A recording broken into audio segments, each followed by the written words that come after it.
Tonight, y'all, we're making homemade sawmill gravy. Tonight, y'all, we're having fried pork chops. And my husband's wanting some sawmill gravy. So I'm going to share with y'all tonight how to make homemade sawmill gravy. Y'all come on. Okay, y'all, to start off with, I've got my skillet sort of preheating on a medium low. And to that, I'm going to add about a tablespoon of salted butter. And then I saved my bacon grease. If y'all wanted to fry some bacon or some kind of pork, you could ahead of time, but I'm going to use 2 tablespoons of my saved bacon grease. Roughly about 2 tablespoons.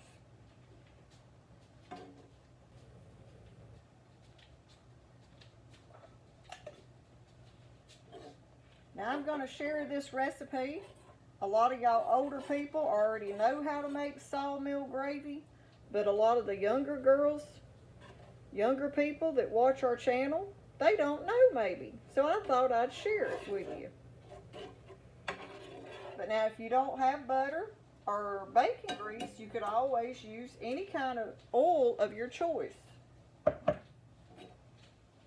now this is how my Aunt Willie made sawmill gravy. She always saved her bacon grease. Every time you make bacon, save it. If you don't have one of those jars, little cans, just put it in a mason jar. You can put it in the fridge or leave it on the counter. Some people say it runs on the counter, but I leave mine there, but I go through it so fast I never have no trouble like that. So just depending on how fast you use it, you might want to put yours in the fridge.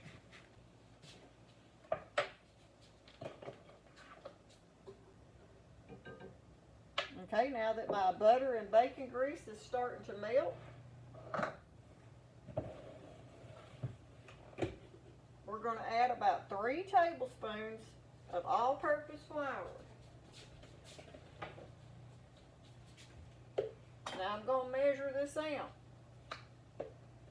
My 3 tablespoons.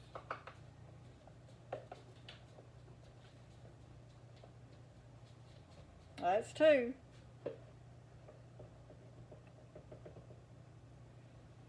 And there's my 3. Y'all look at my poor old wooden measuring spoon. It's a tablespoon. Got a chip in it, but it's still good. I can't make myself throw it out. I guess I'm just attached to my stuff. And even though it's got that chip, it still works fine. So what we're going to do is I'm just going to slowly start adding my flour.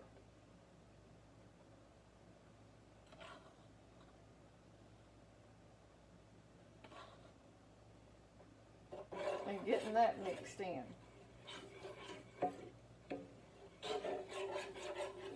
Now I'm going to be using this spoon today and this whisk. I like to use a whisk to try to get your lumps out. They ain't nothing worse than lumpy gravy. Now this sawmill gravy you can use on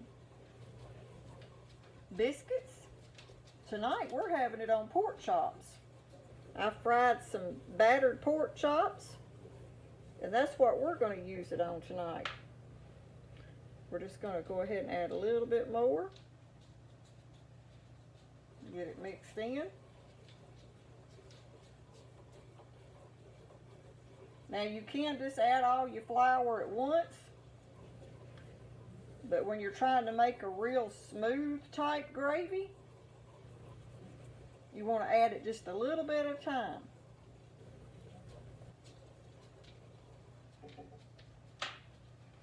Now I do make what they call a sausage gravy too. And that goes good on a biscuit too, sausage gravy. I might make a video on that. If y'all would like to see that video on sausage gravy, comment down below. I've actually got one on our channel, but it's an older video. And sometimes YouTube just don't show our older videos as much as they do the new ones, and you have to go back and look for it. Make sure you get all those little lumps of flour, and you want to cook that for about at least like 3 to 4 minutes, because you've got to cook that flour so your gravy don't have that flour taste to it. So make sure you cook it at least about 3 to 4 minutes. At least that's what I do.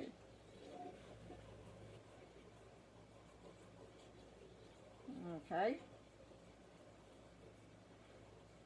Now back years ago when Aunt Willie used to make this, she would have to use water sometime. If they didn't have milk or any extra milk that they could spare, she'd make this same gravy and use a lot more of her bits and pieces out of her, like say fried pork chops or where she fried some bacon, and give it more flavor.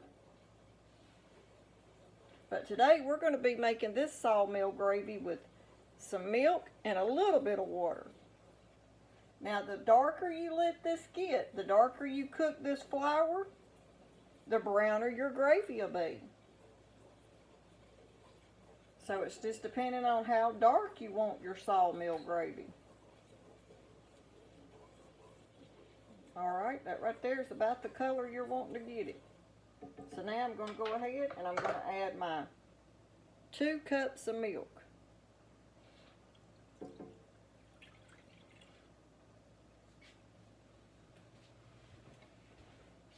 And a 1/2 cup of water.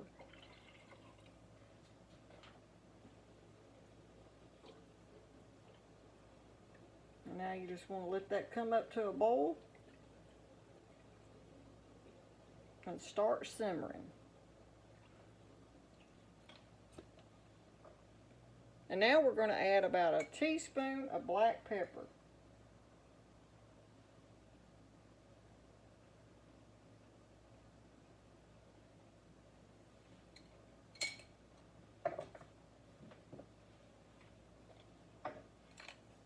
About a 1/2 teaspoon of salt.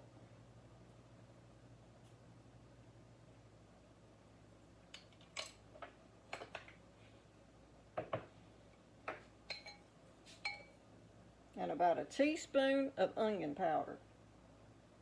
And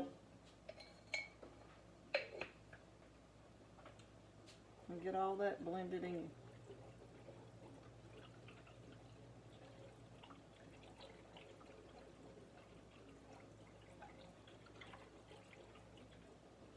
Now we're going to let that come to a good boil. And we want it to start getting thick.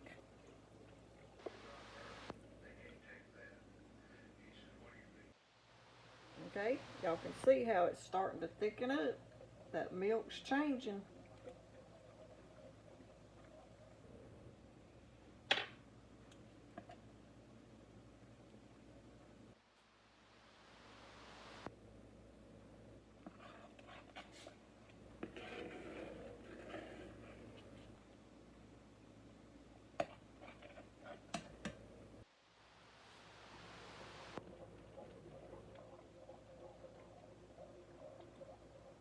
Now the longer you cook it, the thicker it'll get. So it's just depending on how thick you want your gravy. This is what it's looking like so far. We're going to let it get just a little bit more thicker. And you'll want to keep it stirred so it don't stick.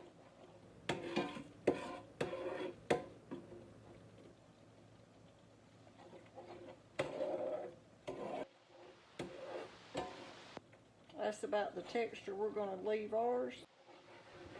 Okay, we're going to leave ours about just like that.